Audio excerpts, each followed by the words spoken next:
so that you can all vote. We'll be getting started in just a minute.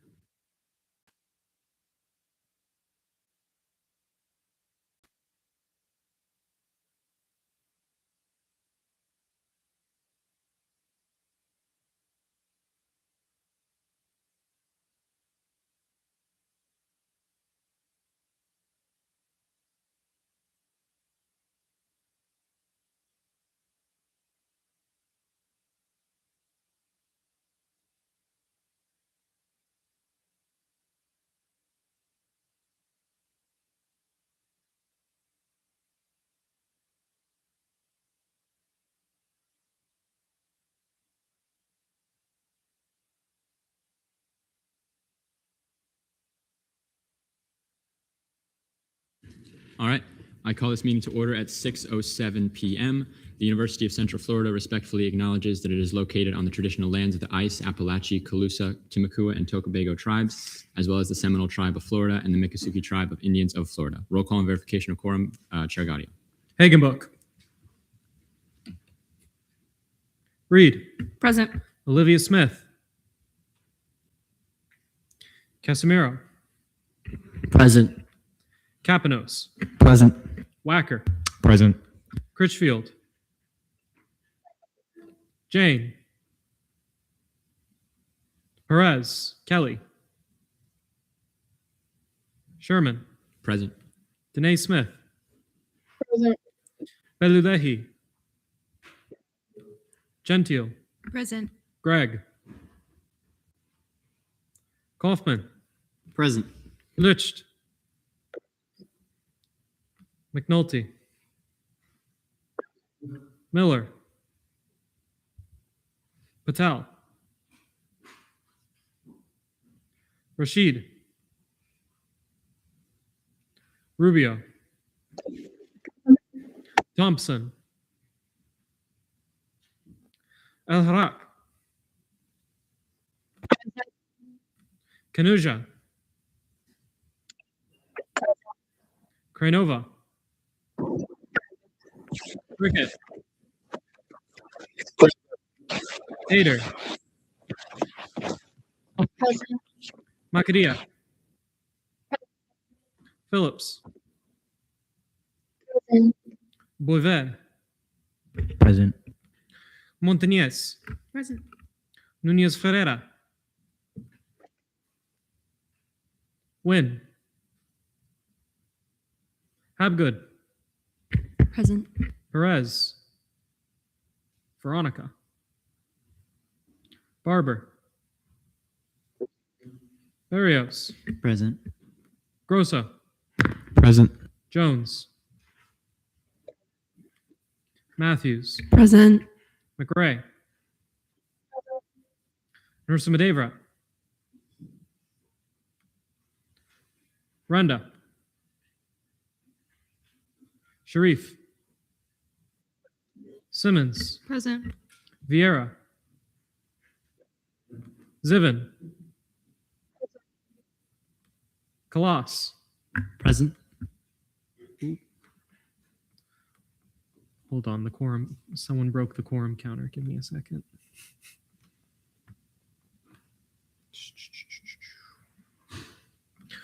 We have quorum. All right. Thank you. Approval of the minutes. Is there a motion to approve last meeting's minutes? And is there a motion to approve today's agenda? And are there any objections? Seeing none, is there anyone wishing to speak in open forum? Seeing none, announcements from the student body president, President Vicario.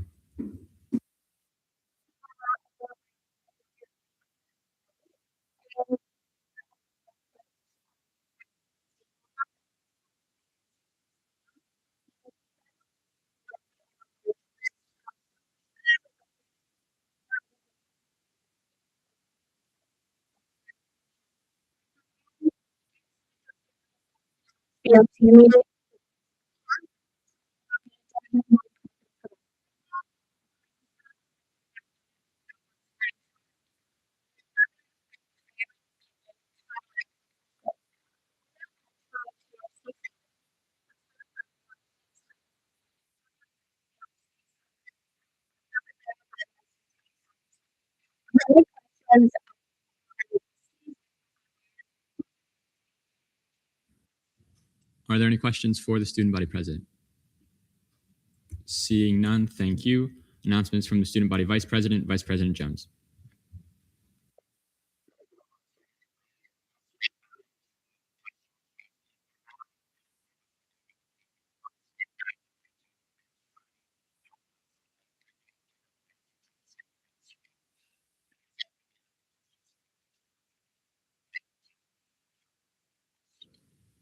Any questions for the vice president? Senator Rashid. President voting. So noted at 6:11 p.m. Seeing no further questions, Comptroller's report given by Deputy Chief of Staff Listman.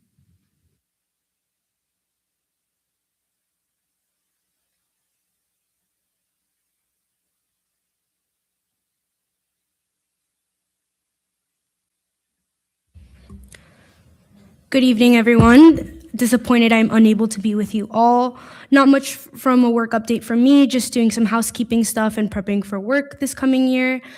We'll be reaching out to chairs within the next week to set up some touch-base meetings. Here are the balances and reversion rates. CRT balance is $37,130.94, reverting at a 7.10%, and FAO balance is at $10,772.65, reverting at a 5.89%.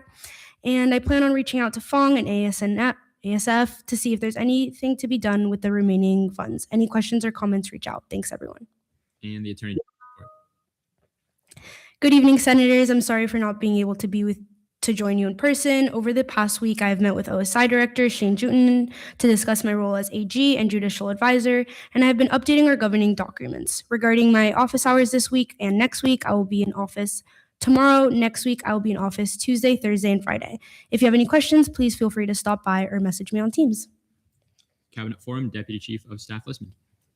Good evening, Senators. I just wanted to update you all with what I've been working on. I'm working with Senate President Sherman and Pro Tempore Kaufman on the 58th Senate appointment applications, which are now live on Night Connect, and I'm working on scheduling interviews for those applicants. I'm also meeting with the ILA Matthews next week to discuss a shared merch invoice for the branches. Besides that, just working on getting our cabinet onboarded and doing all their necessary trainings and introduction meetings. For my office hours, I will be in office next week, Monday through Wednesday, and then Wednesday through Friday the following week. If you have any questions, please feel free to just stop by or message me on Teams. Any questions for the Deputy Chief of Staff? Seeing none, thank you.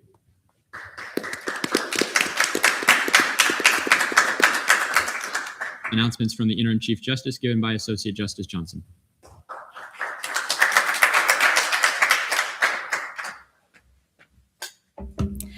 Hi, Senate. I'm sorry I could not be there tonight. This week, we have begun the onboarding process for all the new justices that were confirmed last week, and I've started assigning them to impartial advising cases in a shadowing role. I'm very excited for you all to see our final Associate Justice appointee tonight, and hopefully have a full council of 14 justices very soon. If you have any questions, feel free to email me or send me a message on Teams. Thank you. Senator Nguyen. So noted at 6:14 p.m. Are there any questions? Senator Pinos. Thank you, Chair. I just had a quick question of when the parking appeal process is going to start. I know that they're still working on getting the new forms out for this upcoming year, but I was wondering if you had any information on that. Yeah, absolutely. We have a parking appeals hearings next week. Any further questions? Seeing none, thank you.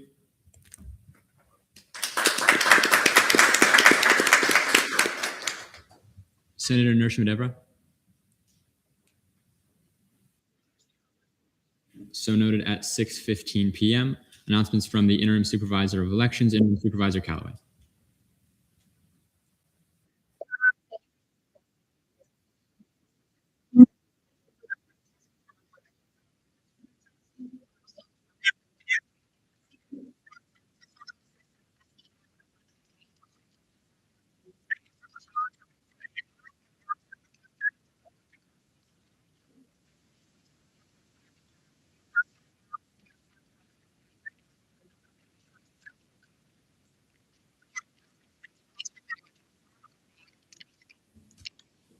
Are there any questions for the Interim Supervisor? Seeing none. Announcements from the Senate President. Hi, everyone. I just wanted to thank Pro Tem Kaufman, Ilay Matthews, and Eli Smith for all their help this week while I've been away. and I'll be back in the office starting on Monday. Next, I've linked the caucus membership form. Please take a moment to fill it out, even if you don't plan on joining any, just so that I know how many people still need to fill it out and that I can start announcing those appointments. Next week, my office will be working to make some changes to the website. The ILA and ELA have been discussing with the committees. I'll be making a document with all of those changes. I'm going to make that available if anyone else wants to propose others. And finally, as we start to see legislation, in addition to our confirmations this week, I want to encourage everyone again to participate. The more questions and thoughtful debate there is, the more informed everyone's votes will be. And like last week, if you ask a question or debate, you can win a t-shirt. Any questions for me? Seeing none, internal legislative assistant report, Isla Matthews. Hi, everyone. I hope you're having a great week. This week, ELA Smith and I had 4 of our speaker's office meetings with committees to discuss their individual pamphlets and website updates they would like to see. If you have any concerns about the website or anything you would like to see updated, please reach out to the speaker's office. Also, the magnets and the keychains are now arrived. This week, I've been collaborating with the Chief of Staff to make the SGLC pamphlets that we're going to hand out orientation, and we're very excited to be able to market the program alongside OSI. And just a reminder, please CC me in any emails or communication you have to the Judicial Branch, SG Caucuses, and the Election Commission. Have a great week and weekend. Any questions for the ILA? Seeing none, external legislative assistant report, ELA Smith. Oh, right. ELA Smith says, hi, everyone. Sorry, I cannot be there this week. Oh, right. Okay. But I hope everyone had the best week. As Isla Matthews said, I've been meeting with committee leadership to discuss what they want to see on updated flyers in their sections of the SG website. They all went really well, and I'm excited to see the flyers finished. I worked on the graphic design for those and have finalized the templates. Again, please CC her in any communication with the dean's offices, administration, media agencies, and the executive branch, and reach out to her for any graphics requests. The Director of Communications is finishing the graphics request form for you guys to use moving forward. Thank you. Any questions that I can answer? Seeing none, Senate President Pro Tempore report, Pro Tem Coffin. All right, good evening, everyone. This week, I finished up meetings with all of committee leadership to go over their ideas and goals for the session. I look forward to following up with everyone again in the fall on their progress. And finally, ethics training is due tomorrow. All senators, regardless of if you are returning or not, must complete the quiz as it has been updated for this session to remain in compliance. Please don't wait until last minute to ensure you have no difficulties accessing the web course, and the link to complete the training is there again. And it's not on there, and I know it's not Senator shoutouts, but shout out to my grandparents for sitting in the back from New Jersey. So, yeah. Any questions for the Pro Tempore? Seeing none, D-Leg report, Did Capgood. All right. Hello. This week, I continued processing legislation and getting familiar with the fiscal bill process since we opened the bill and allocation forms on NetConnects this Monday. Thank you to everyone who has read legislation on second reading ahead of time, and please remember to keep doing so. I know we have it on first reading just a few hours before, so it's a bit of a tight turnaround, but please try to become prepared. It will be linked in the agenda, the tracker, and in the legislation folder in Teams. As a reminder, I will be hosting 3 hybrid legislation workshops on June 23rd, July 9th, and July 31st. All are welcome and they'll last about 40 minutes. For details, see the flyer linked here or on the newly installed bulletin board in the office. Any questions for the D-Leg? Seeing none, Deputy Pro Tempore of Senate Relations report, Deeser Montanez. Hello, everyone. This week, I met with the Agency and Department Strategic Planning Board to discuss all the upcoming events and updates with all of the major departments and agencies. The group is already very collaborative, so I look forward to future meetings. I plan to meet with many people on the board soon. Court has sent me their past RSO list so I can get a general sense of distribution. I hope to get an updated one as soon as re-registration is complete, but as for now, I can get a lot done with what they've given me. If you have any preference of a specific RSO or what type of RSO you hope to represent, please fill out the RSO interest form as soon as possible so that can be taken into consideration during distribution, and I have linked it right there. Please do that as soon as possible. Please join the photo circle. I have had a very small number of people join, so please click the link below to join. Thank you to all who have not only just joined, but also have been adding their own photos in. I'm going to be sending another form very soon regarding event suggestions, so I can start planning those as soon as possible. So be on the lookout for that, and be honest with your suggestions, please. I want to host events that many people can enjoy and will attend. So if there is something that you don't want to see, that feedback is appreciated as well. Lastly, don't hesitate to reach out with any questions or concerns, and have a good night. Any questions for the DSER? Seeing none, Fiscal Committee report, CRT Committee, Chair Jones.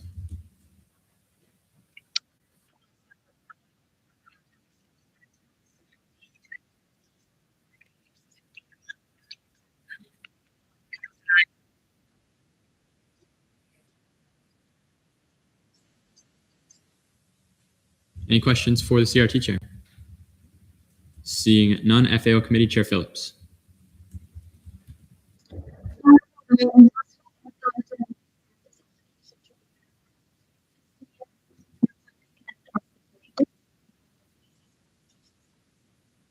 Any questions for the FAO chair?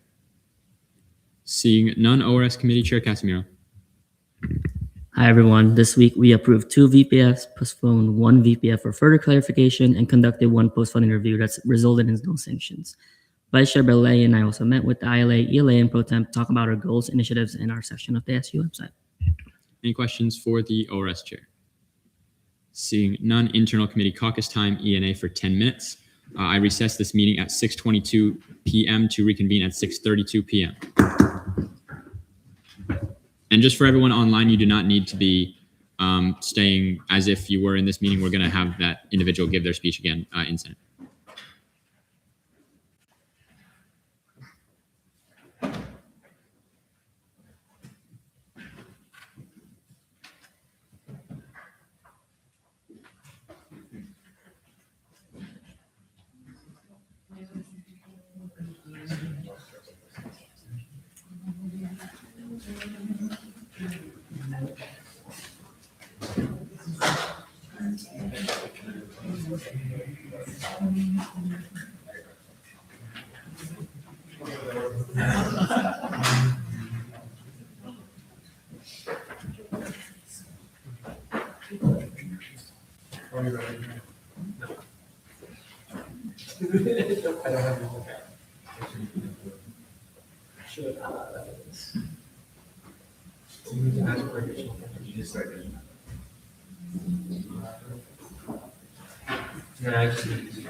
A little silly.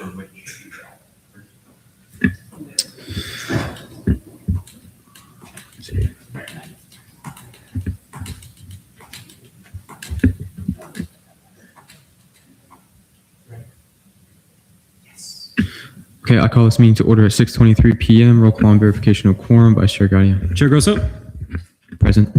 I am here. Rickett.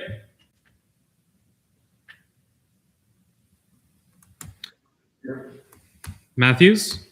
Present. Nunez Ferreira. Belulehi. Boisvert. Present. Kapanos. Present. Smith. Pro Tempore. Present. LJR Rep. EC Rep. Alrighty, we have 1, 2, 3, 4, 5, 8 out of 9. All right, with a roll call of 8 out of 9, quorum is verified. Let's take a second to look at last meeting's minutes, and I'll take a motion.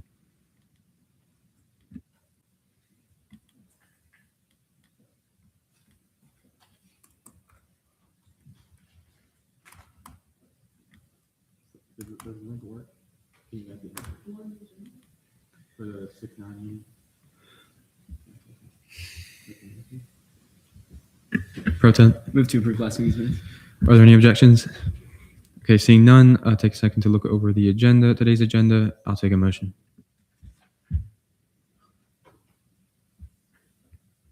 Vice Chair Gaudier. I move to approve this meeting's agenda. All right. Okay. Announcements from the chair. Hello, everybody. Today we'll be seeing 1 election commission appointment. Pro Temp, could you let me know if someone online is raising their hand? Because I guess I can look at the TV. Okay. Announcements from the vice chair. None. Announcements from committee members. None. Non-committee members. None. No old business. New business. Can everyone try to get into the materials and get into Gabriella's folder so to make sure you can get to the resume and proposals? Okay. Is there a motion for a 555? Okay. Are there any objections? Okay. Seeing none, Gabriella, you have 5 minutes to give your speech whenever you're ready.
Okay, thank you. We'll move into a 5-minute period of questioning. I'll take any questions.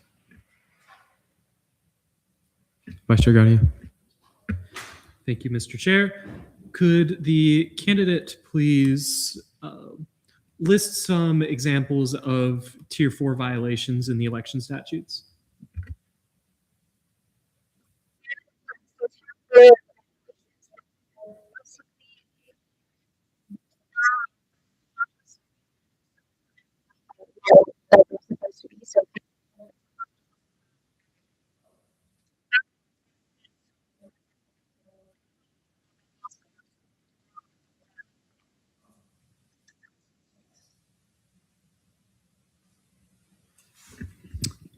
I'll take any further questions. Senator Capinos. Thank you, Chair. And thank you for being with us here today. I see on your resume that you have some active involvements and some good volunteer experience. I wanted to ask what your commitments look like in the spring as the election season can get very busy. How will you go about balancing your time and being able to balance all of your obligations?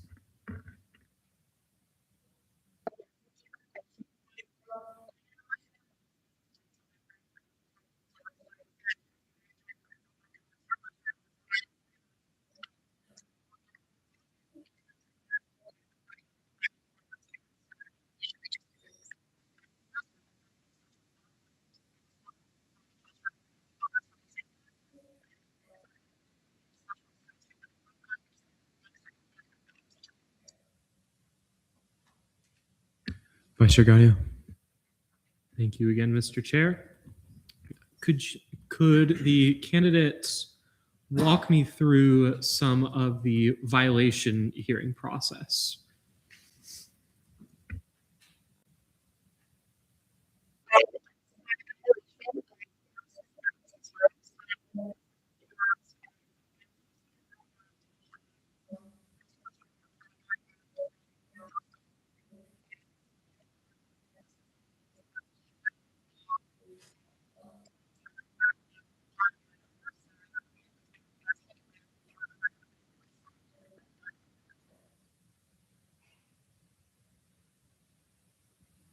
Vice Chair Gadia. What is the standard that the Election Commission uses with regards to evidence when they make their decision?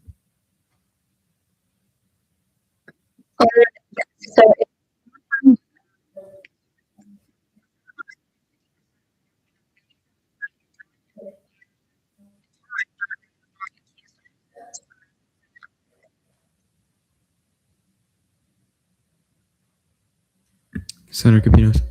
Move to debate. There's been a motion to move to debate. Are there any objections? Seeing none, we have a 5-minute period of debate.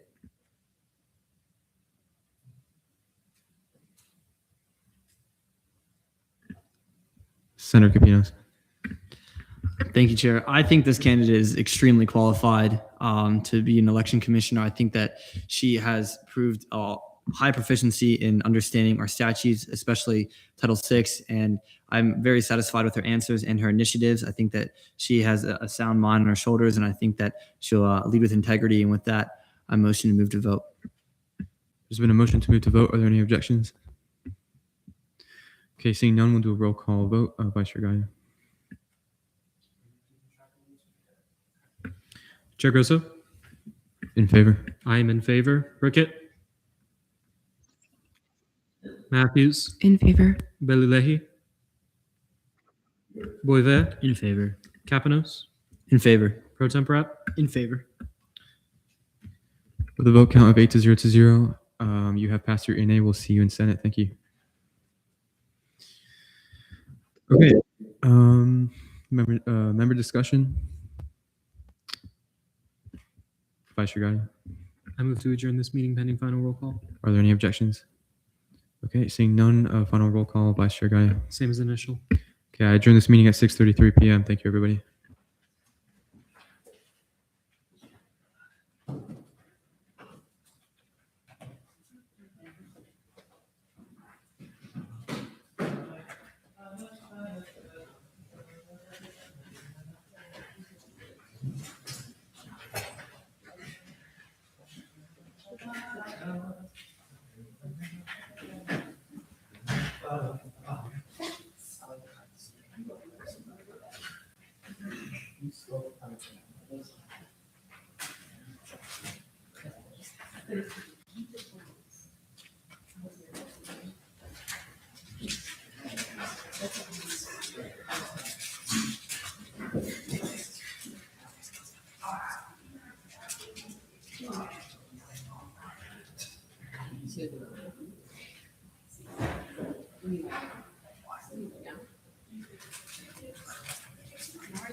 All right, I reconvene this meeting at 6:35 p.m. Internal committee reports, E&A Committee Chair Grosso.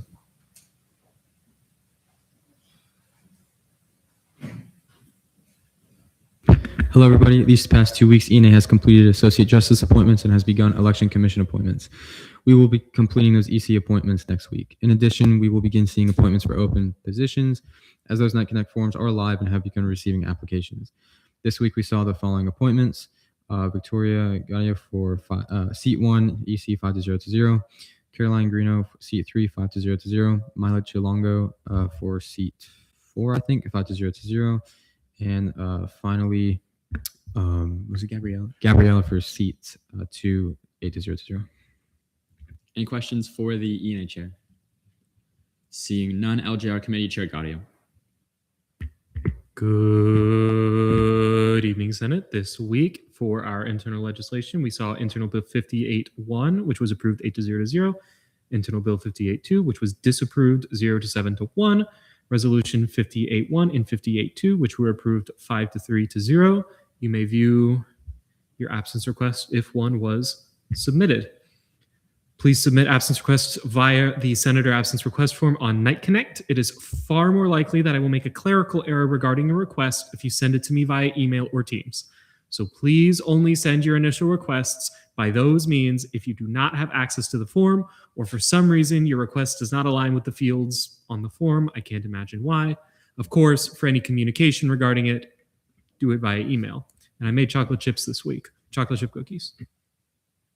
Any questions for the LJR Chair? Seeing none, SBA Committee Chair Perez is not here. Vice Chair Simmons. Hello, everyone. Last Friday, we passed Resolution 5803 with a vote count of 7-0-0. Tomorrow, I and the committee will start discussing initiatives that we would like to work on this session. And Chair Perez says she's out of the country currently, but she's still available through Teams, so don't hesitate to reach out to her or I if you need anything. Any questions for Vice Chair Simmons? Seeing none, confirmations. Is there a motion for speeches, questioning, and debate? Senator Barrios. Move for 555. There's been a motion for a 555. Second. And a second. Are there any objections? Seeing none, we'll go with that. And first up, we have Ryan Hansen for Associate Justice seat number 13. You'll have 5 minutes whenever you're ready.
All right.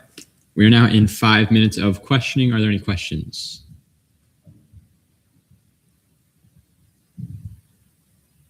Senator Barrios. Move to debate. There's been a motion to move to debates. Is there a second? And a second. Are there any objections? Seeing none, we're now in 5 minutes of debate. Senator Barrios. Mr. Hansen, from his time in SGLC to JLC to now, has demonstrated a keen interest and exemplar work ethic for the judicial branch. I urge everyone to vote in favor for this candidate. With the remainder of my time, I ask that the Senate body be cognizant and please ask questions or speak in debate that you consider necessary, as it is stressful for the applicants to be up there. Have faith in ENA and the selection process, and let's once again get the ball rolling. Move the vote. There's been a motion to vote and a second. Are there any objections? Seeing none, we're now in voting procedures.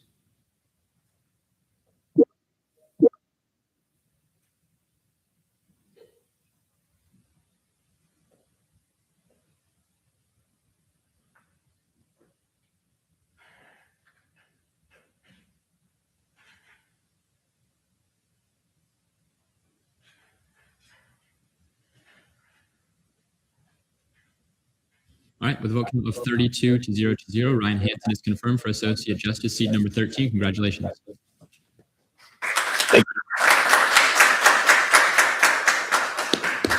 Next, we have Victoria Godio for Election Commission, seat number 1. You'll have 5 minutes whenever you're ready.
All right, we're now in 5 minutes of questioning. Are there any questions for the candidates?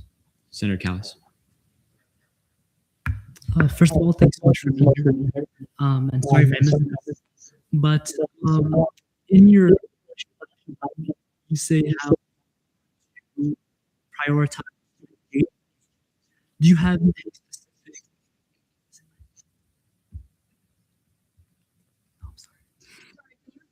I'm sorry. Yes.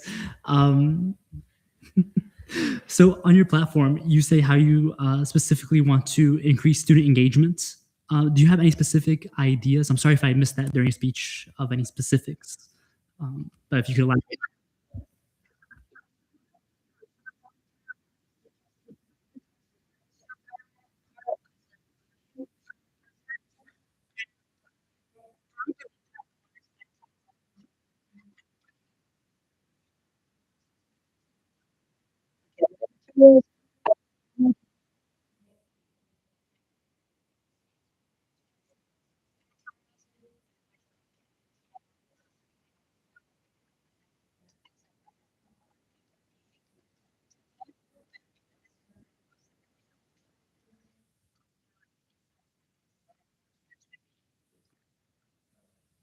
Are there any further questions? Senator Barrows. Move to debate. There's been a motion to move to debate. Is there a second? Are there any objections? Seeing none, we're now in 5 minutes of debate. Deezer Montanez. Yeah, I believe this candidate has very good credentials, and I like the way that she was speaking about the role. I also liked her answer to the question because I also believe that access to campaign materials in a sort of central hub would be very beneficial. I know that it was difficult to campaign, especially when the norm is on Instagram and many people don't have access to that Instagram or can't find it as easier. So having that central hub would be beneficial. So yeah, I urge you all to vote in favor. Senator Barrows. Move to vote. There's been a motion to vote. Is there a second? And a second. Are there any objections? Seeing none, we're now in voting procedures.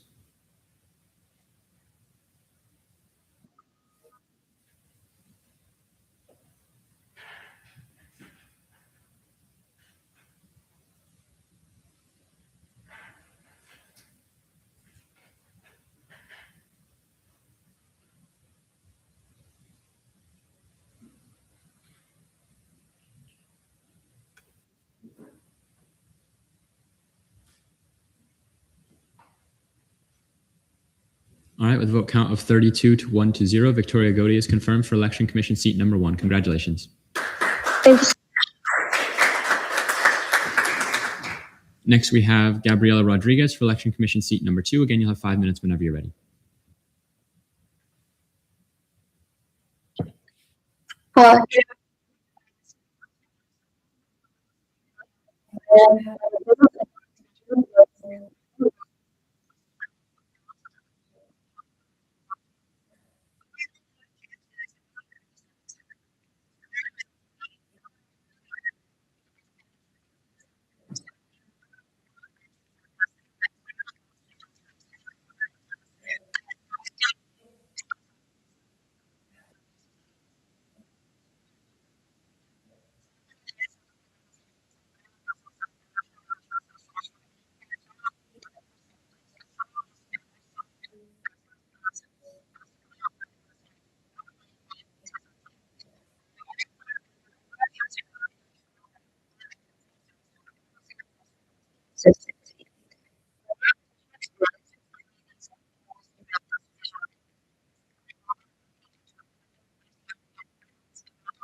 Thank you. We're now in line for 5 minutes of questioning. Are there any questions for this confirmee?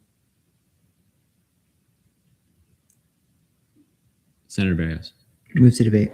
There's been a motion to move to debate and a second. Are there any objections?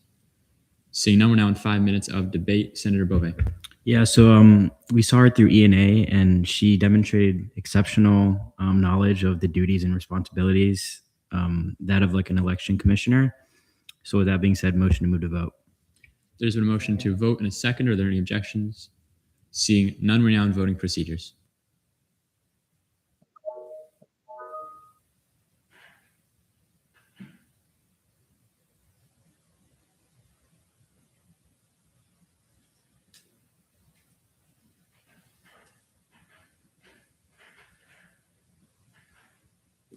All right, with a vote count of 35 to 0, Gabriela Rodriguez is confirmed for Election Commission seat number 2. Congratulations.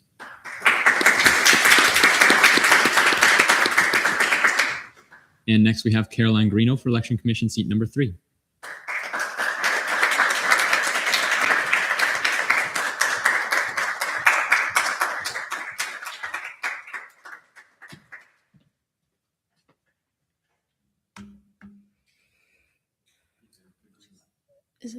Is this on? Okay. Good evening, Senators. Thank you for your time tonight. My name is Caroline Greeno. I'm a sophomore majoring in data science and minoring in digital humanities. When I came to UCF, I thought I was going to pursue a computer science minor. I thought this was necessary for my success as a data science student. I thought taking more STEM classes and adding a computer science minor would make me more marketable. After a tough academic semester, I realized computer science is not important to me. Of course, I enjoy coding in that aspect of my career, but understanding the humanity behind technology is what truly resonates with me. Learning about the wrongdoings and trajectory of the big data industry, the industry that I'm studying to join, has conversely motivated me to rise in the field so that I can promote ethics and human control. This change of course caused me to prioritize morality in my day-to-day life through the action that I can take. It is with this ethical consideration that I seek to be involved in the Election Commission. This past election season, I had the opportunity to campaign and see the inner workings of how elections are held. During this experience, I became more interested in the behind the scenes of elections rather than the front lines. Nevertheless, campaigning did grant me a mic to a lot of students. Many were either unaware of student government elections or unaware of the power that student government agents hold. What was the most intriguing to me, though, is that most of the people who took the time to listen were open to voting. As a data science student, I won't claim this is a generalizable sample. However, it does illuminate the lack of connection between the student body and student government that I believe Election Commission can bridge. During the off-season of the fall semester, the Election Commission has the perfect opportunity to focus efforts on tabling at new student events, such as Opening Night and Welcome Expo. Secondly, I propose a digital media plan to build engagement in an accessible and informative format. This includes informative videos on what elected student body officials have the power to do versus not do, and trendy videos that explain what election season is and how voting works. The important part is that we will focus these efforts in the fall semester so that when spring arrives, students are already informed and excited about the election season.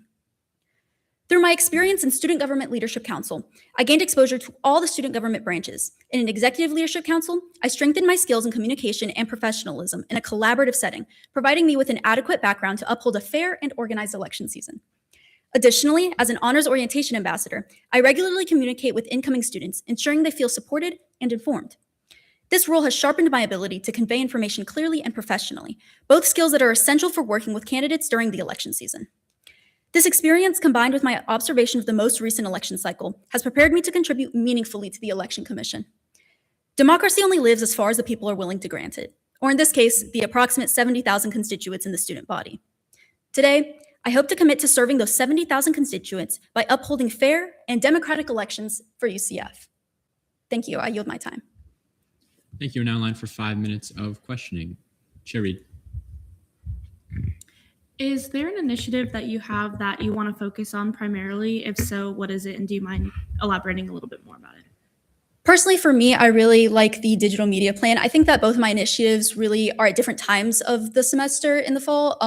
The first one, tabling, would be more focused during the first few weeks because that's really when students are getting out there before classes get serious. But I think the digital media plan will be more of the entire semester of the fall. And I think a good plan for the first few months can be essential for us actually being able to post everything before the spring semester. Any further questions? Senator Barrios. Move to debate. There's been a motion to move to debate and a second. Are there any objections? Seeing none, we're now in 5 minutes of debate. Jerry. I'll be voting in favor for this candidate. I really enjoy a lot of these initiatives, and I can tell this individual is very passionate about this role. And so I encourage you all to do the same. Is there any further debates? Senator Barrios. Move to vote. There's been a motion to vote and a second. Are there any objections? Seeing none, we're now in voting procedures.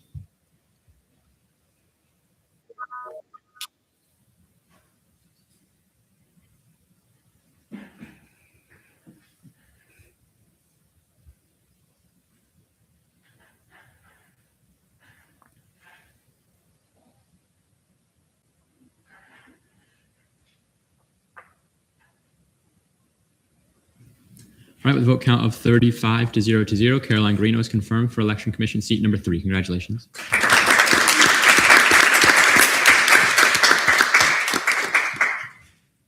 And next we have Myla Chilongo for Election Commission seat number 4.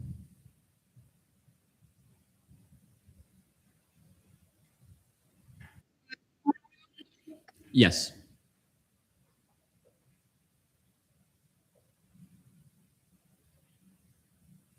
Yes, we can hear you.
Thank you. We're now in line for 5 minutes of questioning.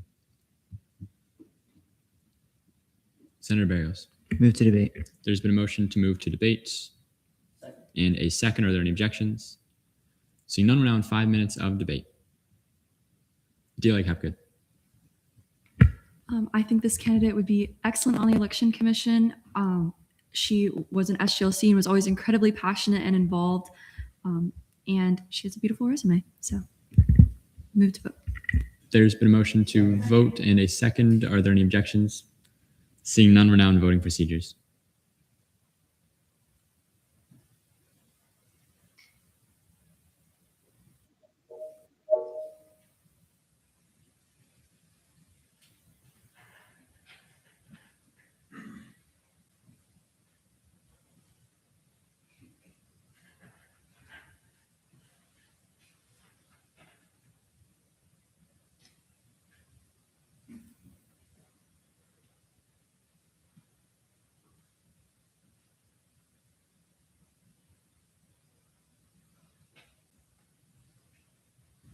All right, with a vote count of 32 to 0, Mila Chilongo is confirmed for Election Commission seat number 4. Congratulations. All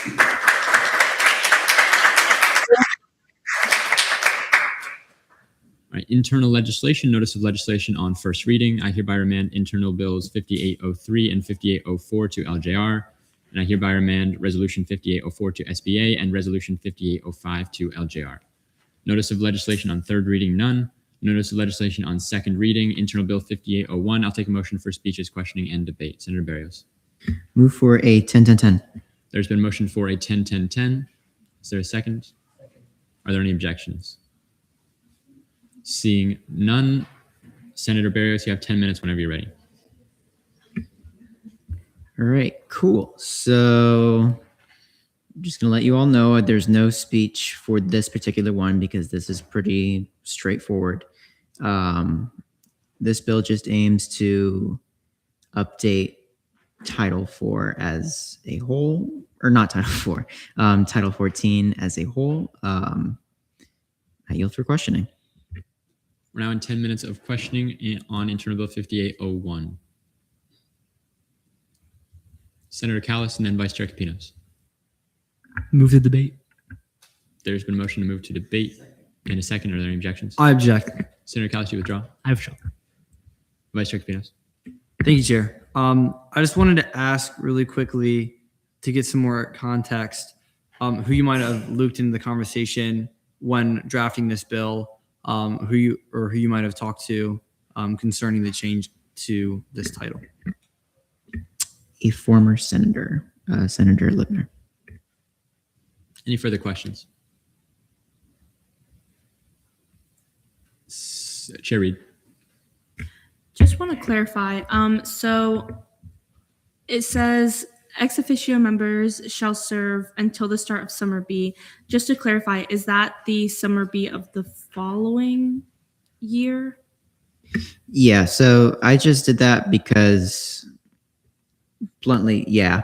But there's nothing substantial changed with that. It just made sense that a person would be in their role until the caucus ends instead of it being for a year. Vice Chair Capinos. I have a follow-up to my question, if I may. Are you aware if former Senator Lipner spoke to other students or other SG agents about the contents of this bill? I am not, but I will say that there's one thing that I did change, which I did out of my own fruition from my time and being in the office and like witnessing caucus involvement, was the any RSO and then UCF student can be involved in the caucus. So I added that because a lot of the times I'm thinking of one individual in particular. He was very active in one of the caucuses, and he was more present than some of our SG agents.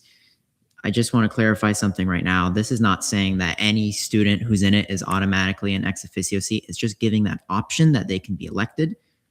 So yeah, just be cognizant of that. Are there any further questions? Seeing none, we're now in 10 minutes of debate. Pro Tem Kaufman. Move to see my amendment. There's been a motion to see Pro Tem Kaufman's amendment. Second. And a second. Are there any objections? Seeing none, you'll have, I believe, 2 minutes whenever you're ready. So right now, ex officio seats represent organizations and departments with an individual from them sitting on the caucus, and including the UCF student on here. That means that they aren't necessarily part of any organization. And while I would really love this, it now takes away a seat from a broader organization or department that more affiliates with the caucus. I think other routes can be taken with potentially increasing the number of ex officio seats, because now how do we tell students no when we have both organizations and individual students looking to join? No, it's not like a perfect solution, but off the top of my head, I would encourage any individual students to join and talk to the departments that they might be interested in joining a caucus that way, so that our representation across campus can be even greater. So I encourage you all to vote in favor of that. Wait, that's just my speech. But yeah. Are there any questions on the amendment? Senator Barrios. How would adding the UCF student take away from ex officio seats? It wouldn't take away from ex officio seats. It would just means that if you have multiple organizations and departments that have a lot of people in them, now you're taking away from them having the chance to represent their group in the caucus, regardless of just whether then it's just an individual student that would be representing not necessarily just themselves, but just one person. Any further questions on the amendment? Senator Barrios. So forgive me, I'm just asking for a clarifying question. What exactly is, if you could simplify it, I apologize again, what exactly is the detriment to adding this? I think it causes a lot of problems with how we go about telling students that want to join and how we make decisions about who joins and doesn't join the caucus. I think it makes those decisions even more difficult for the caucus. And then I just want to ensure that we're getting the appropriate representation. Any Chair Gaudio? I move to debate on this amendment. There's been a motion to debate on the amendment and a second. Are there any objections? Seeing none, we're now in 10 minutes of debate on the amendment. I'll go D like Hapgood, Chair Gaudio, Senator Barrios. Yeah, I'm personally in favor of this amendment. To add on to what Pro Tem Kaufman was saying, statutorily, our ex officio seats are limited, as in they cannot exceed the number of total SG agents within a caucus. So we are limited. Like there is a limited number of seats, which means that theoretically we would have to decide, as Pro Tem Kaufman was saying, who gets to sit on a caucus, and how would we do that? How do we get to decide who is worthy of being involved and have a seat? That's not our job. So I'm in favor of this amendment. Chair Gaudio.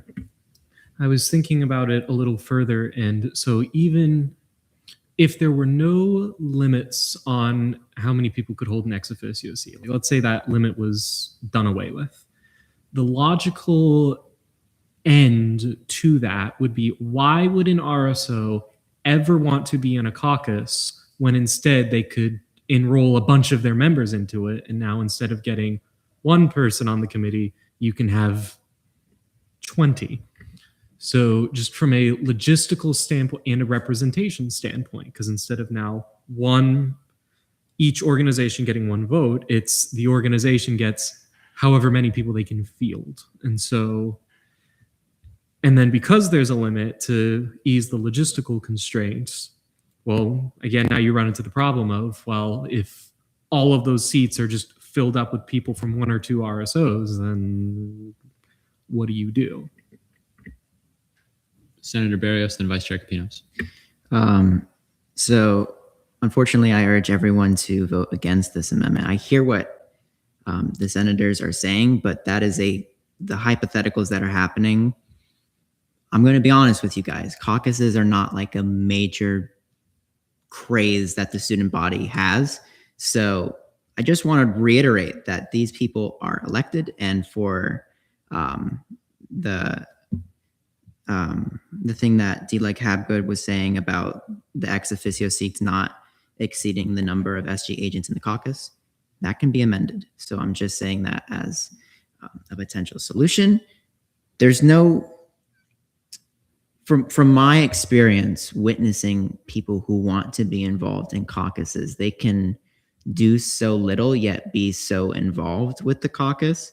And I just feel having this option is crucial to letting that happen. And I just ask that you be realistic about any possible hypothetical that was mentioned previously. So vote against this, please. Vice Chair Covino. Point of inquiry: can anyone from the student body be able to attend a caucus meeting and give their opinion in a sense of open forum or an avenue like that? They're public meetings in the same way that this meeting is, and they'd be welcome to speak in open forum there as they would be here. Yeah. And so for my debate, I would be voting in favor of the amendment. I think that students have the ability to already do something of the sort. And what this bill is aiming to do is to change something that I feel like the student body already has a power to do. Because I could be wrong, my understanding of an ex officio seat, but it's a member who gets to sit on the committee, just doesn't have voting power of the committee. Now, I could be wrong. Correct me if I'm wrong. But if that's the case, then students can go and attend these meetings and be able to give their opinions on it. And so I feel like something like this already happens to exist. And so I would say that I'd be voting in favor of the amendment, but that's fine. Is there any further debate on the amendment? DLA Capgood and Senator Barrios. Move to vote. There's been a motion to vote and a second. Are there any objections? Seeing none, we're now in voting procedures on the amendment.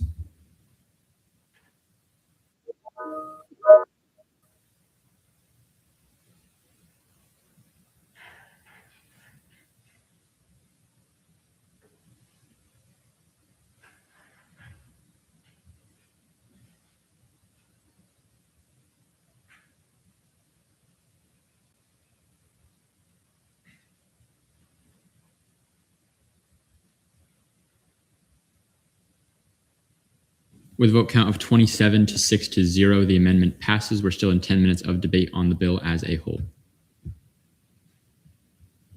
Chair Gaudio. I move to vote on this internal bill. There's been a motion to vote on internal bill 5801 and a second. Are there any objections? Seeing none, we're now in voting procedures on the bill.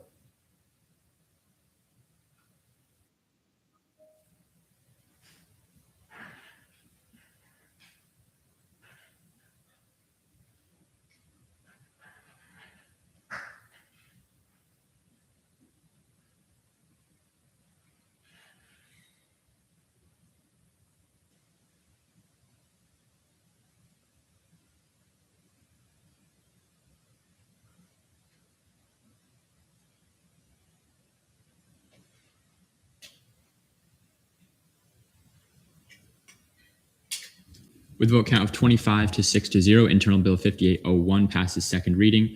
Resolutions, resolution 5801, resolution to establish the Health and Wellness Ad Hoc Caucus. Senator Barrios, you have 10 minutes. All right. Good evening, Senate. Today, we are seeing a resolution for the creation of the Health and Wellness Ad Hoc Caucus, an initiative of mine that I believe will fundamentally impact students where it counts in ways that have yet to be done in student government. In the previous Senate session, this piece of legislation passed third reading. However, due to circumstances beyond my control, the former pro tempore did not sign the legislation, ultimately failing it. I'm going to discuss a few elements for this piece of legislation, specifically what the Health and Wellness Caucus is, why it is necessary, and alleviating any concerns about this resolution. The Health and Wellness Caucus is designed to impact students in meaningful ways, such as removing stressors rather than simply de-stressing students, focusing on physical health, and allowing students to undergo intrapersonal growth throughout their journey in college. It is my belief that these elements have not fully been covered in student government, and there is no statutory mandate for doing so. In regards to mental health, the Substance Abuse and Mental Health Services Administration calculated the total expenditure on mental health services by state, and what they found was Florida was ranked 47th out of 50 for per capita expenditure on mental health services per resident. To be more lucid, this means Florida is providing significantly less support to each resident relative to Florida's 23 million population. For physical health, the United Health Foundation ranked Florida 40th out of 50 states for physical inactivity, specifically meaning that approximately 30% of the state is physically inactive. Just from a few sources alone, it is obvious that health and wellness are a particular issue in Florida, which leads me to my next focus area. The Health and Wellness Ad Hoc Caucus is a necessity. UCF is a large university in which students have limited access to resources simply because of our large population. Student health resources, while available, are not always timely, nor are they always the appropriate way of dealing with a student's needs. In the past, student government hosted mental health fairs, but is that enough to deny the creation of a caucus? No. While previous initiatives and resources have provided students with support, there has not yet been a centralized effort for student government agents to work directly with deans or UCF faculty on how we can reduce student stress by handling stressors directly rather than practicing short-term solutions that ultimately do not benefit students in the long term. Re-emphasizing a previous point, this caucus is also focusing on physical health and well-being. Many students struggle with sedentary lifestyles, especially with the course load of a university and financial factors such as access to viable, healthy food options. As far as well-being, it is more than simply downloading the Calm app on your phone or meditating. It is your emotional state. It is your emotions. It is you. Students need direction throughout their college career beyond what is given, and having a centralized caucus to discuss initiatives on how this can be educated to students is crucial. Finally, I want to alleviate some concerns senators may have, as I heard during the previous Senate session. First, there was debate that the caucus need not exist because of pre-existing resources and action taken particularly by SBA, to which I say is completely unfair. There are numerous pre-existing resources for students to utilize for all the caucuses. And as far as initiatives go, SBA did work with the Women's Caucus and conducted numerous tabling events at the different auxiliary campuses. However, those efforts do not negate the value of maintaining those caucuses that continue advocating for those concerns, nor should they negate the opportunity for a caucus centered around a real and detrimental issue that impacts students daily. For pre-existing resources, such as CAPS, the RWC, and various entities, I would like to remind the Senate body that health and wellness issues are not discrete and they are not absolute. Every person in this chamber has gone through stress. It is a biological phenomenon that all humans exhibit, though some more than others. Regardless, we all need support and guidance on how to handle that stress, especially considering the degree of urgency for such problems. Students may not feel comfortable speaking with counselors, and this is because health and wellness are often stigmatized and taboo subjects. In this chamber, we share values, culture, and ideas that otherwise may not be communicable to other age demographics. Put that into perspective for someone who is having to speak with a person who they think does not understand them when compared to us. We must propel our students forward in this concern and guide them through these discussions while establishing permanent solutions or assistance measures that students may passively use rather than solely relying on consultations. With that, I ask the Senate body to vote yes on this piece of legislation. If you are concerned about a given topic or area, please use the questioning time to see if I can alleviate that concern in any way. I've done a lot of research on this. If we are to pass the caucus, ad hoc caucus, mind you, I want it to be the strongest it can be, and I want to work with Senate through this vehicle. However, I cannot know what concerns exist if they are not communicated. So please, use your voice and use your vote to support legislation that will help all students in their academic endeavors. Thank you, and I now yield for questioning. We're now in 10 minutes of questioning. I'll go to DSer Montanez, D-Like Hapgood, Chair Reed. Can you identify any specific service or initiative or advocacy effort that currently can't be accomplished through the existing SG committees, agencies, or partnerships that we have? No, not at this time, but that argument can be made for all the caucuses. Just something to note with regards to that question. I went back 4 years in the student government Instagram, and there was a total of two mental health related events that student government has done, and there was none for physical health. So yeah. D-Like Hapgood. Seeing all of the proposed things that this caucus would do, strengthen collaboration, provide structured avenues to review campus policies, to provide a forum. This is a lot of work to put on just a few caucus members, a few SG agents who already have positions. do you have any one specific thing that you would prioritize if we're not able to accomplish all of these goals? Or do you have any other ideas of how it would not end up just being a huge burden on a few people's shoulders?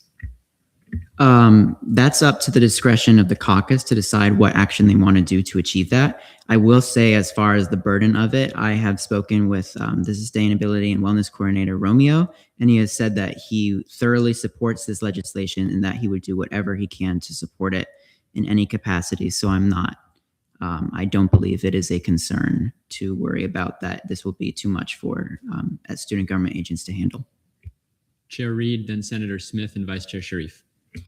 I know when we saw this piece of legislation last session, no one had spoken to anyone from CAPS, RDPC, any of the established organizations that we have here on campus. I see in the Be It Further Resolved section that you do have the Director of Student Health Services, Director of Counseling and Psychological Services, UCF Recreation and Wellness Center. Have you had the opportunity to speak to these individuals? And if so, what did they say about this caucus? I'm really happy that you asked that. So I was able to get a sponsorship from CAPS, from the assistant director, for this piece of legislation. I contacted UCF Dining, the RWC, Student Care Services, trying to think of anything else.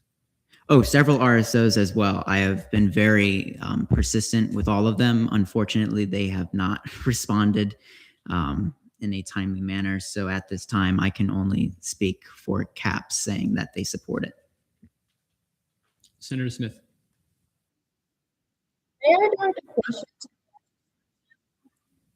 You may.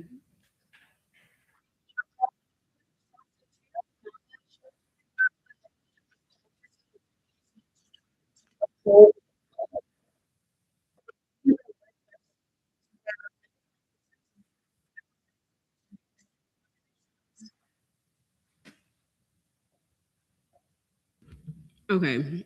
In terms of a full interpretation of statutes, I would say that's something more so for the AG to do in an official capacity. If I had to, when we are talking about distinct student population, usually when you're thinking about a distinction, is a unique set of characteristics that are particular to one group, right? Take that as you will, but that is how I define a distinct population. But I would say it is not necessarily my call to interpret statute. That's usually something that y'all would go fully to the AG for a more official direction. But I can tell you that is how I would reframe that definition. I know that may not be fully helpful, but that's what I would say. Vice Chair Sharif.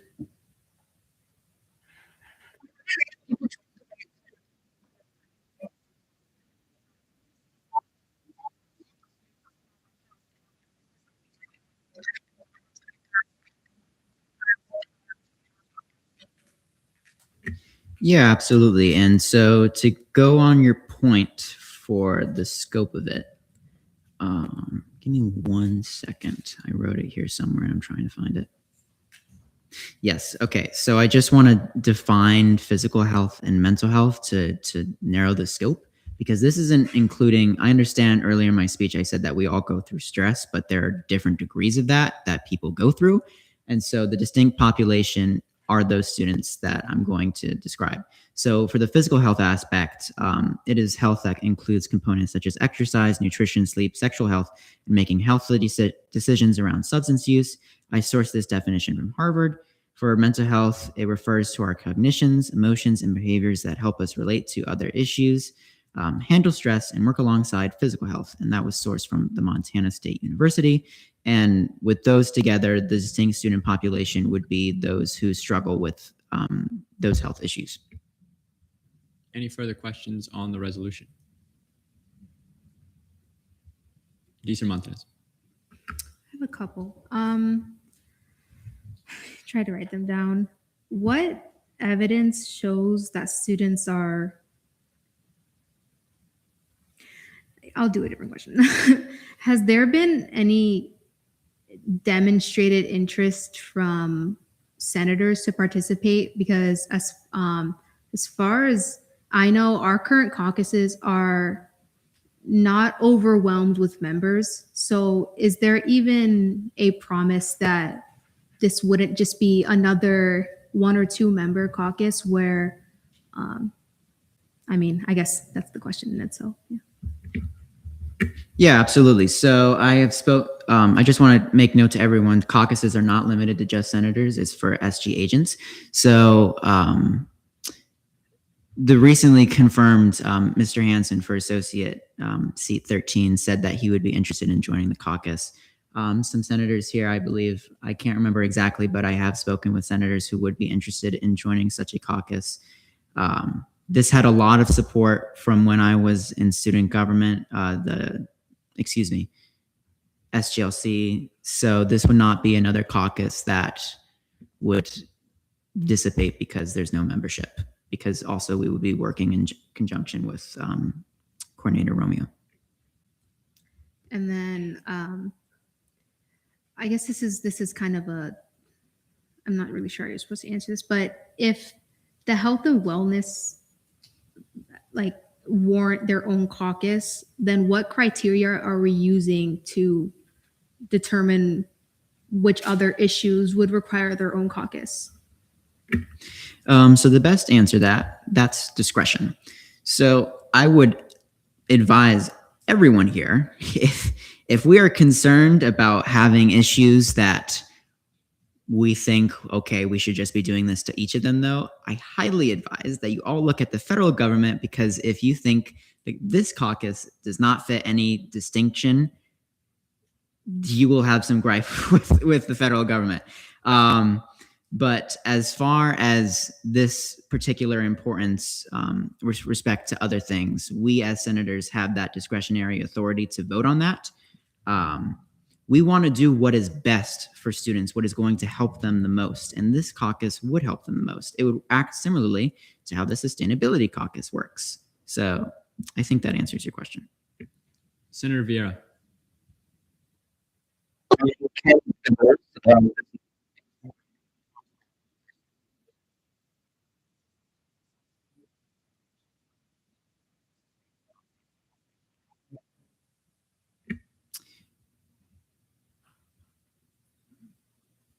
To best answer that question, I'm going to say no, particularly because I think the same argument can be made for all of the other caucuses, like particularly with sustainability initiatives and intercampus and transfer, and they can all be fit into one another. So I'm going to say no for that. We've got about a minute left in questioning. I'll take a question or a motion, Senator Capinos. I have a question directed towards you, Chair, if I can. Amen. Can any department, if they want to represent themselves in a caucus, be able to join that caucus? If, let's say, the Arboretum wants to have representation in our sustainability caucus, is that something that, or if they don't already, is that something that they can do, or how do you go about doing that? So you said department, I'm going to take that as student government departments or just general university departments? General university departments. They can, for the example, the Arboretum joined as an ex officio member to sustainability.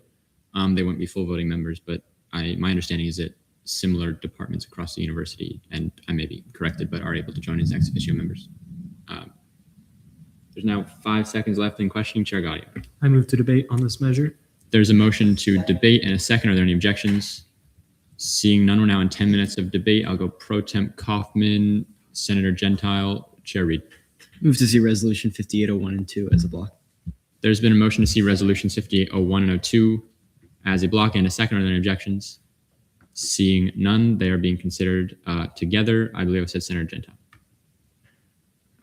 Okay, so I agree mental health is an extremely important topic that really needs to be covered. I don't think a caucus is the way to cover the needs and concerns of these students. I feel like UCF already offers several health-related resources, and I think an alternative way to go about this is to instead work on personal initiatives, work with SBA to create more events, more advertisements for those resources, and to create work on initiatives to create additional resources. I think my biggest issue with this caucus is that it does not have enough distinction from the other resources. Like, I don't think it individually can do more than what other resources can already do. And because of that, I will be voting in negation. Chair Reed and then Vice Chair Sharif. I'm going to have to echo a lot of what the previous senator did say. I do not believe that a caucus is the best way to approach this topic. I think a lot of what we have done in the past does help significantly. Also, with the definition of what a distinct group is, I don't believe that individuals who struggle with physical or mental, issues or health issues, I don't believe that falls really into a distinct group because people are not defined by their mental or physical health issues or anything like that. And so I believe that this caucus is not entirely necessary, and I think we can just expand on what we have already. Go in the order I saw the hands. Vice Chair Sharif, Chair Gaudio, Senator Barrios.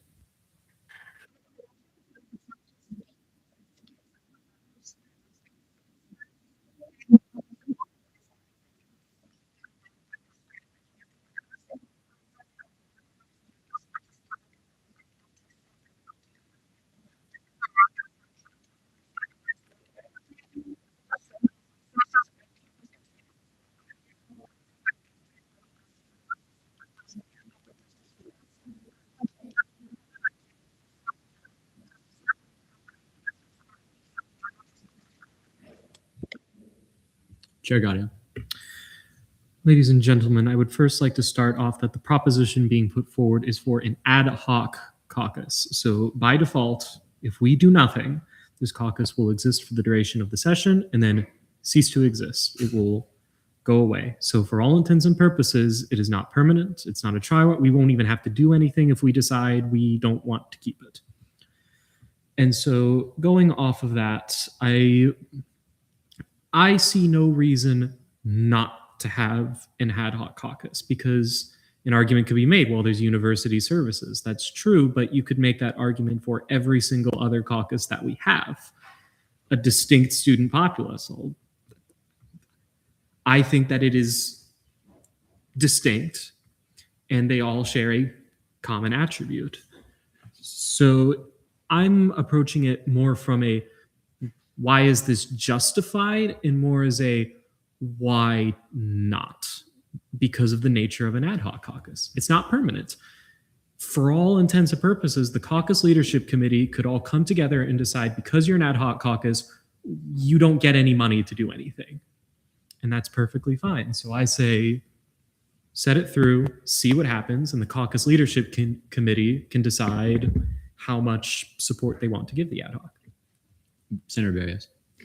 All right, so I just want to speak on a couple concerns with this. So going back to what Chair Gaudio was saying, if you're concerned that this caucus is unnecessary because there are already pre-existing resources, that argument can be made for every single caucus. This should not be singled out for any particular reason. And my computer just turned off. Going back to that distinct point, I don't think it is within our rights as senators to be voting on whether or not something should be a caucus solely because if it's distinct. We're not going to make a caucus for students who like the color turquoise because they're a distinct student population. We do it because we find distinct student populations that are affected. This is a distinct student population that is affected by these issues. And as I have demonstrated, they are not addressed in student government. You can look back in the history. You can fact check me right now on the student government Instagram. There were 2 mental health events, and this is not a mental health and wellness caucus. This is a health and wellness caucus. This focuses mental health and physical health. Physical health wasn't even literally a consideration for student government when I was going through this. I was shocked by that. And something I want to note that I think is a very key point here, and I'm going to be very specific in my wording and intentional and not try to overexpose this individual.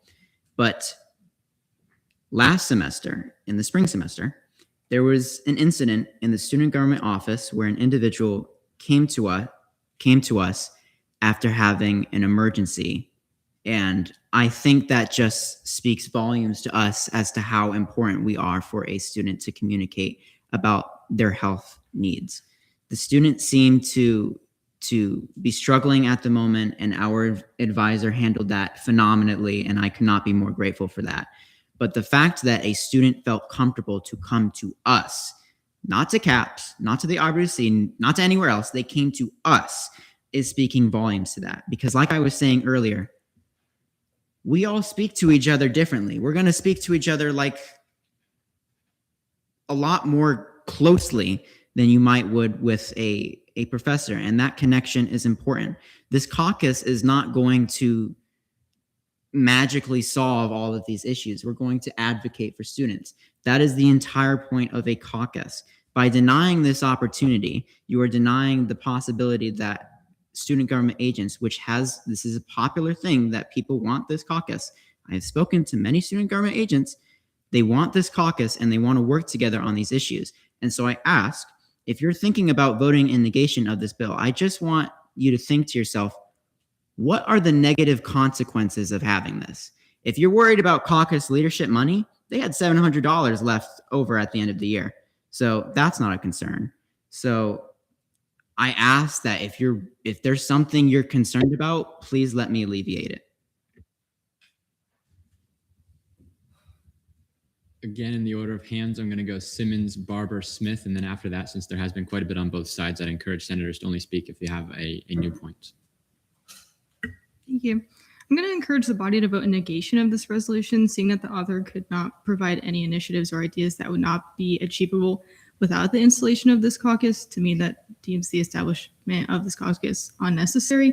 Additionally, the author themselves mentioned earlier that caucuses are, in his words, not a craze across campus. So I believe that the conversations with students about concerns regarding health and wellness that the author is saying will happen would not be able to happen in this space. And lastly, the author mentioned that there were 2 mental health events last session, but no events focusing on physical health. Well, there were no events specifically focused on physical health. Many events hosted by SG and other agencies across campus give out wellness kits, which promote physical health and can be given out at any event. So that's an example of physical health being included in SG initiatives, and at the very least, the 57th session. Senator Barber.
We'll go Smith, then Kapinos, then Zivin.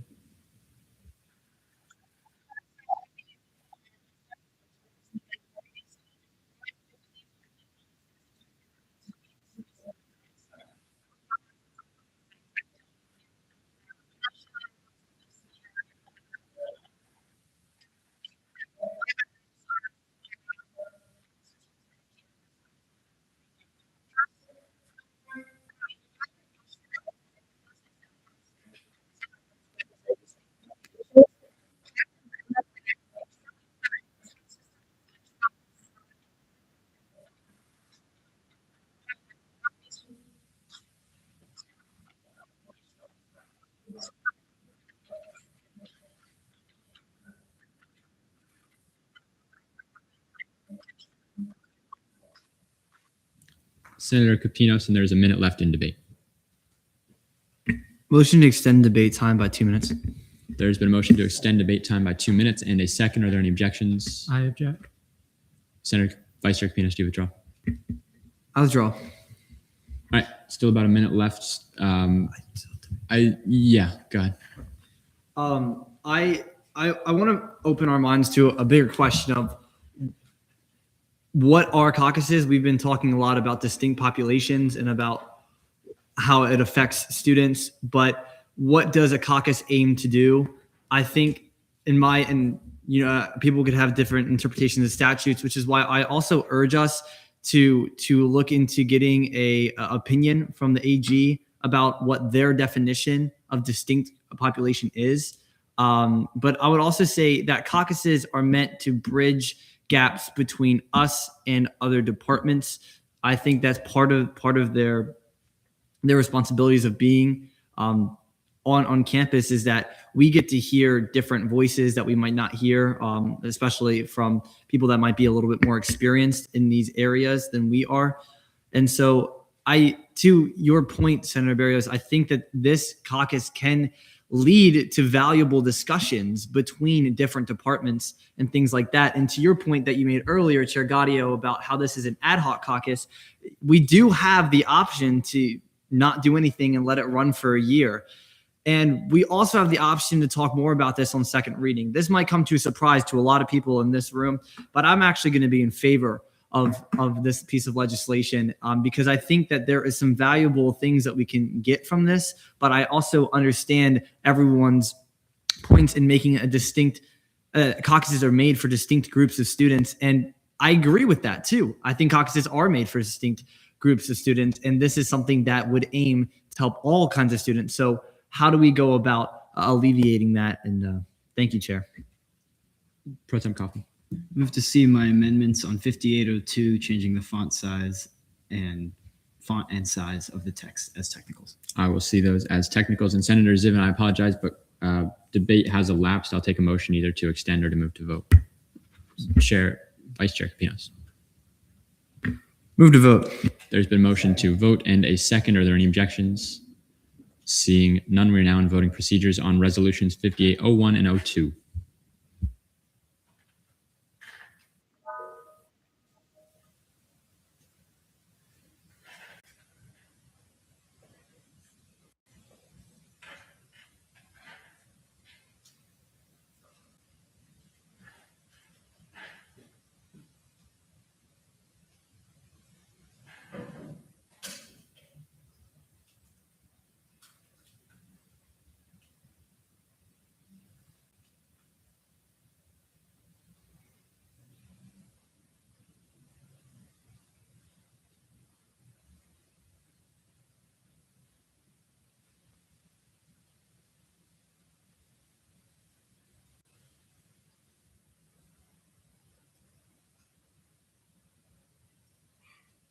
All right, with a vote count of 16 to 14 to 0, resolutions 5801 and 02 pass second reading. And just a reminder that all debate should be directed at the chair and not at any other individual senator. Next, we have resolution 5803, resolution encouraging the use of motion sensor light switches in UCF housing. Senator Berrios, you have 10 minutes. All right. Question for the chair. This is for the motion sensor resolution? Yes. Okay, I'm sorry. Give me 1 second. All right, cool. Good evening, Senate. I hope you're all well today. I am here to briefly explain Resolution 5803 as far as the context and support of the legislation. Before I begin, I ask that you please utilize questioning time to ask me anything that you are confused about regarding the resolution. To begin, this resolution aims to encourage the University of Central Florida to utilize motion sensor light switches in all UCF housing. Senators, when you are going to leave your classes, it is normal to leave a light on before you leave your dorm. I do it all the time. However, when we have thousands of students doing this, it can amount to an unnecessary energy cost and contribute to environmental harm through increased energy usage. By replacing light switches with motion sensor light switches, you not only open up the opportunity for decreased costs for UCF, but also a potential redirection of those savings towards student wages, residence hall associations, and other student-led projects that impact the student experience. Ultimately, there is a strong scientific basis for motion sensor lighting, and it is necessary to note that this issue is amplified in the UCF community given our housing population size. Lights being left on in the rooms of hundreds of students will have a cumulative effect that can be mitigated through intentional infrastructure change. I urge the Senate body to vote in favor of this piece of legislation. This resolution serves as a gateway for a more sustainable and cost-effective campus, which benefits not only the UCF administration, but also the constituents we represent. I yield the remainder of my time for questioning. We're now in 10 minutes of questioning on Resolution 5803. Vice Chair Sharif.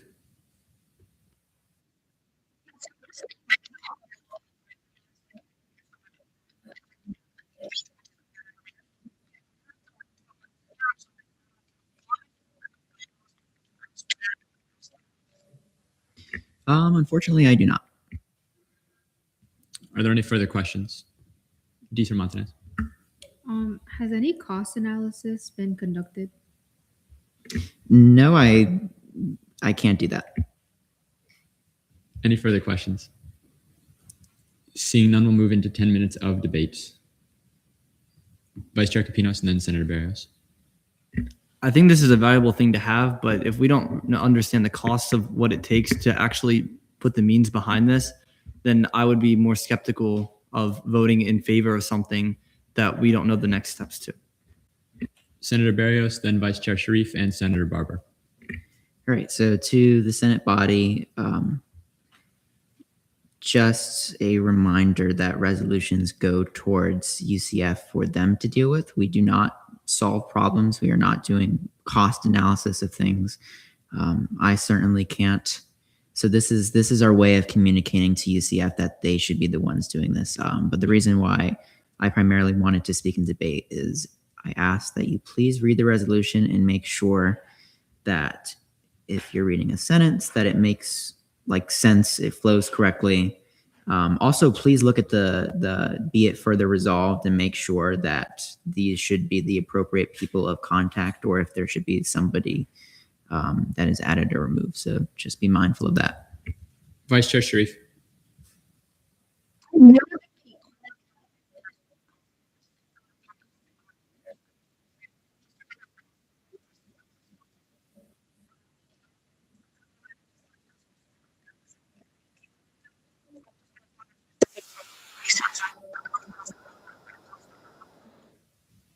Senator Barber.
Do you like have good then Deezer Montanez? Okay. So there's nothing objectively wrong with this bill. It contains a lot of good research and relevant. Saving energy would be great. I will say, as far as when we are looking through bills and we are checking to see if the people are accurate and things like that, that should be done ahead of time, right? By the time bills get to second reading, they should be accurate. That's not our job. Yes, we should be checking to make sure things are accurate, but that should. We're looking at content, not super specifics like that. So just. Deezer Montanez. While I'm all for sustainability and whatnot, but I think getting rid of cost analysis, having that aside, I think it's also important to realize the student experience. Dorms and apartments are living spaces, and students are often just studying or laying down, watching TV without moving at all. So in those situations, motion sensors would just become more of an inconvenience than a benefit, where they'd have to literally move to turn it back on. So I think that's really important to recognize as well. I think as these students are paying for their dorm space, I think taking that into account is one of the biggest things that we need to think of as senators. So. Chair Gaudium. For my engineering friends, this will ring all too close to home. In the engineering building, there's a closet shared by the student organizations. It's called the Specs Closet, and it uses a motion-activated light switch. And that thing is such a pain in the butt because it is behind a bin, right? So it can't see anything. And so the light will just, you have to go back, right? And so there's also that consideration of, well, the university's architecture is very old, and depending on the placement of a light switch, it could be in a very inconvenient location.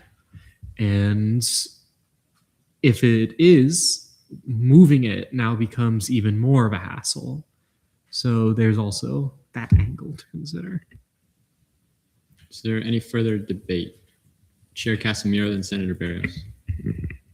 Motion to see my amendments. There's been a motion to see Chair Casimiro's amendments and a second. Are there any objections? Seeing none, you have 2 minutes.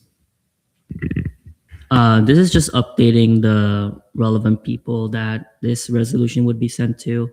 I am an RA, so I know like all of these people. Any questions on the amendments? Senator Barrios. Move to debate. There's been a motion to debate on the amendments. Is there a second? And any objections? Seeing none, we're now in debate. Senator Barrios. Move to vote. There's been a motion to vote. Are there any objections? Seeing none, we're now in voting procedures on the amendments.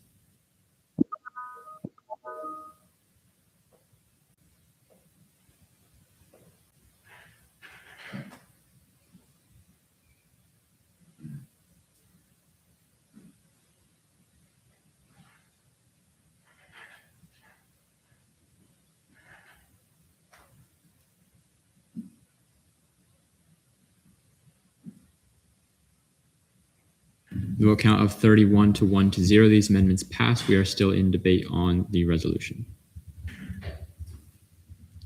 Vice Chair Wacker. Move to see my amendment in the therefore be it resolved section as a grammatical error. As a, sorry? A grammatical error, I think. There's a motion. Yeah, I'll see that as a technical. Any further debate? Chair Reed. Move to vote. There's been a motion to vote on resolution 5803. And a second. Are there any objections? Seeing none, we're now in voting procedures on the resolution.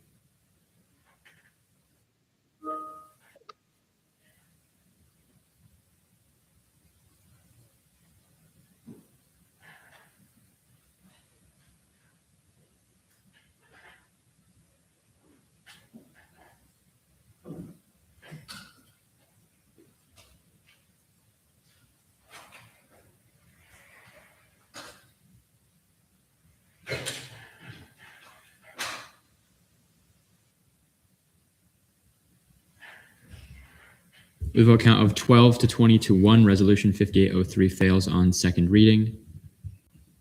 We're now in Senate forum. Any senators wishing to speak in Senate forum? Senator Barrios. I completely forgot to say this, but I think it's an important skill that all senators here should have. So when you're doing research, whether it be for your class, whether it be for Senate, there's something cool that I learned about a couple months ago. When you're doing a Google search, if you're looking for a particular type of a document or a website, if you search up the thing you are trying to find out and then you type in sites : that. So I'll give an example. So if I want to find out a statistic on the student population, I'll search that topic and then I'll do sites : edu. It's going to pop up sources that are only from educational domains. So that is a really helpful resource that I think the Senate body would appreciate when researching. Do you like have good? To add on to that, there's also like Google Scholar, which gives you real peer-reviewed articles. Any other Senate forum? Vice Chair Capinos. Thank you, Chair. I talked to the SBA chair very briefly about this, but I'd like to get it in everyone's minds just to start thinking about it. I think tabling is something that we are underutilizing, even with all of the amazing work that SBA is doing. I think that us as senators, we have the ability, obviously, with the knowledge of the SBA and SBA chair knowing and getting their feedback on this too, of us as senators, we represent the colleges that we're in. Now, for my college, only 1/3 of us represent it right now. 2/3 of it is unrepresented. And I think that part of the problem for that is student apathy. And one of my ways of thinking, how can we change that so that students are more aware of student government, as there's been a lot of talk about that from different senators of tabling. I think that us as senators, and I don't know how we want to go about this, because obviously I don't want to step on anyone's shoes. And I think that going through SBA would be a great way to do this, because this is part of the purpose of their committee, is getting student feedback and reaching out to students. I think that we as senators, it would do us justice if we wanted to table in our own colleges. I'm sure that many of you might have had the idea of that before, but I just wanted to formally talk about it tonight, because if we table in our own colleges or offices where we affect the students the most, we get more opinions and more feedback. I was talking to the director of OSI about this the other day, and he brought up a good point in saying that when we do debate and when we bring resolutions and bills to the table and to the Senate floor, we're often swayed by the opinions of those that are closest to us and those that we like to talk to more often than not, to get a general feedback of things. And obviously we do our due diligence in that manner. But thinking about how we represent 1,000 students in our own colleges and the representations we go even beyond that with our RSOs, I think it might be a good idea to start thinking about how can we as senators find times where we can table within our own colleges to hear more about the needs of our students that we represent, and to get exposure, if nothing else. So I just wanted to say that, maybe if anyone had any thoughts, just to put that on the record. I would say that is probably more in line with Senate deliberation. If you want to speak about it, then we can sort of have a, no, you're all good. I mean, if you want to put it in there, we can have a talk about it now, or that can just be a topic for outside of the meeting. But any other Senate forum? Seeing none, Senate deliberation, Senator Capinos. You heard everything I had to say, so I'd like to hear your feedback. Any discussion on tabling? D. Lake Habgood, Eileen Matthews, Senator Barrios. Yeah, I think you bring up a lot of really great points. And I would definitely agree, like, there are often times where we have empty seats and it's like, yeah, we're not technically fully representing all of these people. And also just visibility in general, I think, is always beneficial for any governmental organization, but especially on campus, because it's really easy to be out there and be visible. So I will totally come table with you. I agree. Especially with what we're doing with the pamphlets right now, we're making specialized ones for each committee, so it is more accessible for students to learn about all the different resources we do have available for them. But yeah, I encourage everyone to table for their own colleges and talk to them, especially just like doing like talking in classes. That's how I figured out so much stuff for our dean meetings, is just talking to students in your college. Senator Barrios, then Senator Smith, Wacker, Reed. So to go on tabling, I wanted to add my personal philosophy in it that I think the Senate might value. My main concern with our tabling efforts, from what I have seen, is actually how we quantify and collect this data, because we get the student experience, and gone to your point, we have very limited interaction specifically for your college. Like you said, there's a lot of there's not many senators to represent that college, and so tabling is a viability, or not a viability, a necessity for that. My only concern though is how we are going to, like I said, quantify that, because there's 70,000 students, and so when we get different input, how are we measuring that? Do you have an idea?